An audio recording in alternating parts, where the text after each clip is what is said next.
इन विधानसभा चुनाव में सबसे कम चर्चा हो रही है मणिपुर के चुनाव में क्या हो रहा है, मीडिया सबको लेकर के खामोश है।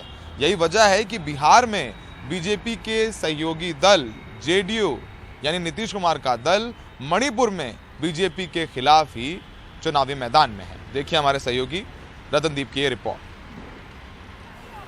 कुमुकचुम जॉय किशन प्रचार में जुटे हैं। वो बीजेपी में भी रह चुके हैं और कांग्रेस में भी। अब जनता दल यूनाइटेड में हैं। वो थंगमईबंड सीट के मौजूदा विधायक भी हैं। हम सरकारें बनवाना ही नहीं जानते, खुद भी बना सकते हैं। किसने सोचा था कि मणिपुर में बीजेपी सत्ता में आ सकती है। देखते रहिए, इस बार भी चौंक जाएंगे। बिहार के मुख्यमंत्री नीतीश कुमार की पार्टी मणिपुर की 60 में से 39 सीटों पर चुनाव लड़ रही है। इनमें से ज्यादातर बीजेपी के बागी हैं और कुछ वृंदा देवी जैसे भी हैं जो एक जुझारू पुलिसकर्मी रह चुकी हैं। अवैध ड्रग्स के खिलाफ मुहिम के लिए जानी जाती हैं और युवाओं की आदर्श के रूप में देखी जाती हैं। वैसे अभी ये नहीं पता कि जेडीयू का इन चुनावों पर कितना असर पड़ेगा। पिछली बार 22 साल पहले जब पार्टी यहाँ चुनाव लड़ी थी तो उसे सिर्फ एक सीट मिली थी। उसका दावा है कि इस बार राज्य में उसकी मौजूदगी बढ़ी है। पिछले कुछ बरसों में उसने दूसरे पूर्वोत्तर राज्यों में कुछ सीटें जीती हैं। पार्टी को उम्मीद है कि इस बार वो कम से कम 10 सीटें जीतेगी।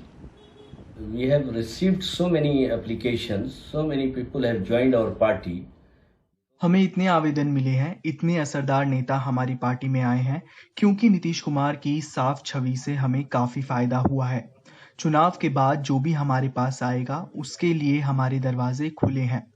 हमारा किसी से राजनीतिक समझौता नहीं हुआ है। Understanding like thing. जेडीयू के सहयोगी बीजेपी इस खतरे को ज्यादा अहमियत नहीं दे रहा। उसका दावा है कि जेडीयू के उम्मीदवार उसके नाराज बागी हैं।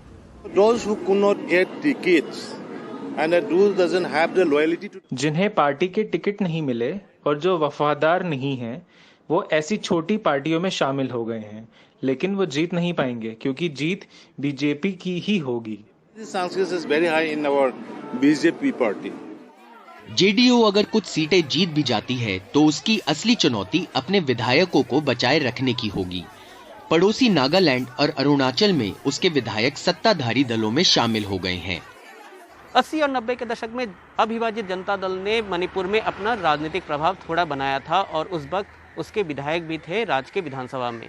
मगर इसके बाद सन 2000 में जनता दल यूनाइटेड ने पहली बार मणिपुर विधानसभा में अपना खाता खोला था और पिछले 20 सालों में जनता दल यूनाइटेड ने यहाँ पे चुनाव नहीं लड़ा।